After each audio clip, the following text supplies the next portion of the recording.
سکون، کامیابی، ان کے دو ہی طریقے، یا سب کچھ اللہ کے لیے چھوڑ دو یا پھر سب کچھ اللہ پہ چھوڑ دو۔ کیا میں تمہیں بتاؤں کہ شیطان یعنی جنات کس پر اترتے ہیں؟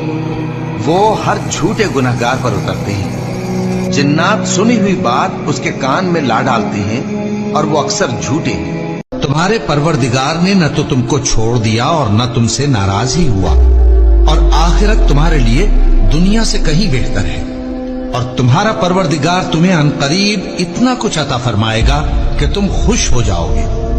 اور زمین پر اکڑ کر اور تن کر مت چل کہ تو زمین کو پھاڑ تو نہیں ڈالے گا اور نہ لمبا ہو کر پہاڑوں کی چوٹی تک پہنچ جائے گا۔ ان سب عادتوں کی برائی تیرے پروردگار کے نزدیک بہت ناپسند ہے۔ جو جوانی میں توبہ کرتا ہے نا، اس کا مزہ ہی کچھ اور ہے۔ ترک لذت میں جو لذت ہے نا، وہ حاصل لذت میں نہیں ہے، شاید آپ سمجھ جائیں۔ جو شخص یہ گمان کرتا ہو کہ اللہ اس کو دنیا اور آخرت میں مدد نہیں دے گا، تو اس کو چاہیے کہ اوپر کی طرف یعنی اپنے گھر کی چھت میں ایک رسی باندھے، پھر اس سے اپنا گلا گھونٹ لے، پھر دیکھے کہ آیا یہ تدبیر اس کے غصے کو دور کر دیتی ہے۔ اور اسی طرح ہم نے اس قرآن کو اتارا جس کی تمام باتیں کھلی ہوئی ہیں، اور یہ یاد رکھو کہ اللہ جس کو چاہتا ہے ہدایت دیتا ہے۔ اور تمہارے پروردگار نے فرمایا ہے کہ تم مجھ سے دعا کرو، میں تمہاری دعا قبول کروں گا۔ جو لوگ میری عبادت سے ازراہ تکبر کتراتے ہیں، عنقریب جہنم میں ذلیل ہو کر داخل ہوں گے۔ اللہ ہی تو ہے جس نے تمہارے لیے رات بنائی کہ اس میں آرام کرو، اور دن کو روشن بنایا کہ اس میں کام کرو۔ بے شک اللہ لوگوں پر فضل کرنے والا ہے، لیکن اکثر لوگ شکر نہیں کرتے۔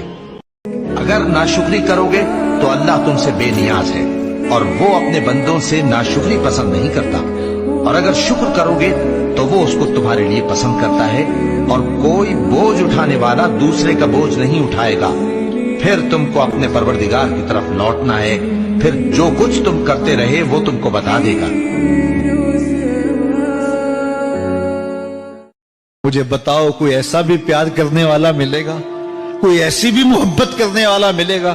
لو تدخلوا شوکۃ فی رجل احدکم لوجدت علمھا، اے میرے امتی، تیرے پاؤں میں کانٹا بھی چبھے اس کی تکلیف مجھے ہوتی، اس کی تکلیف مجھے ہوتی ہے۔ یہ ہے شفقت حضور کی، یہ ہے محبت حضور کی۔ ہر شخص اپنے کرتوتوں کے باعث گرفتار ہوگا، مگر داہنی طرف والے نیک لوگ جنتوں میں ہوں گے اور پوچھتے ہوں گے، یعنی آگ میں جلنے والے گناہگاروں سے، کہ تم دوزخ میں کیوں پڑے؟ وہ جواب دیں گے کہ ہم نمازیوں میں شامل نہ ہوئے، اور نہ ہم فقیروں کو کھانا کھلاتے تھے، اور ہم بحث کرنے والوں کے ساتھ مل کر بحث کرتے تھے، اور روزے جزا کو جھٹلاتے تھے، یہاں تک کہ ہمیں موت آ گئی۔